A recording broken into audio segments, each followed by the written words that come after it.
এক বছর আগে ২০২৪ সালের জুলাই বৈষম্য বিরোধী ছাত্র জনতার ডাকে রাস্তায় নামে হাজারো মানুষ। সেই আন্দোলনের জোয়ারেই শেষ পর্যন্ত ৫ই আগস্ট শেখ হাসিনা সরকারের পতন হয়। কিন্তু প্রশ্ন হচ্ছে, মাত্র এক বছর পরেই কি জুলাই বিপ্লব জনস্মৃতি থেকে মুছে যেতে বসেছে? জুলাই মাস জুড়ে চলা আন্দোলন তখন পরিচিতি পায় জুলাই গণঅভ্যুত্থান নামে। শিক্ষার্থী, তরুণ, শ্রমজীবী মানুষের সম্মিলিত অংশগ্রহণে এক অন্যরকম জনচাপ তৈরি হয়, যা শেষ পর্যন্ত সরকারের পতনের দিকে গড়ায়। শহীদ হন আবু সাঈদ সহ আরও অনেকে। ঢাকা সহ দেশের বহু শহরে গড়ে ওঠে প্রহরারত মানুষের প্রাচীর। এই ঐতিহাসিক ঘটনাকে স্মরণ ও পুনর্জীবিত করতে এবার জুলাই মাস জুড়ে কর্মসূচি নিতে যাচ্ছে অভ্যুত্থানে নেতৃত্ব দেওয়া তরুণদের গড়া দল জাতীয় নাগরিক পার্টি এনসিপি। সারা দেশে লং মার্চ, প্রজেকশন ম্যাপিং, গান, ডকুমেন্টারি, আর্ট ক্যাম্প, চলচ্চিত্র উৎসব, ভিডিও চিত্র প্রদর্শনী সব মিলিয়ে এক বিস্তৃত সাংগঠনিক আয়োজন।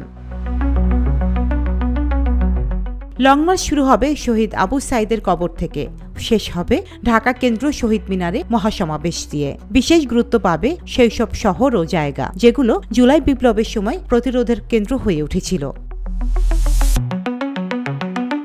এই কর্মসূচির বড় অংশ জুড়ে থাকবে সেই র‍্যাপ গানগুলো যেগুলো একসময় আন্দোলনের প্রাণ হয়ে উঠেছিল। দেশকার, আবু সাঈদ, আওয়াজুরা, বাংলা মা, এই গানগুলো শুধু সঙ্গীতে নয়, ছিল প্রতিবাদের ভাষা, প্রতিরোধের ছন্দ। জুলাই মাস ঘিরে সক্রিয় হচ্ছে বৈষম্য বিরোধী ছাত্র আন্দোলনও। তারা বলছে, ইতিহাস ভুলিয়ে দেওয়ার চেষ্টা চলছে। মিডিয়া, পাঠ্যপুস্তক, এমনকি প্রাতিষ্ঠানিক রাজনীতির ভেতরও এক ধরনের কালেকটিভ মেমোরি তৈরি হচ্ছে। এই প্রেক্ষাপটে তারা স্মৃতি মিছিল, দেয়াল লিখন, পোস্টার ক্যাম্পেইন এবং একটি মুক্ত অনলাইন প্ল্যাটফর্ম গড়ে তোলার পরিকল্পনা করছে, যেখানে সংরক্ষণ হবে অভ্যুত্থানকালীন তথ্য ও দলিল। তাদের মতে, জুলাই মানে কেবল শোক নয়, জুলাই মানে নির্মাণ, প্রতিরোধ আর রাজনৈতিক দায়িত্ববোধ।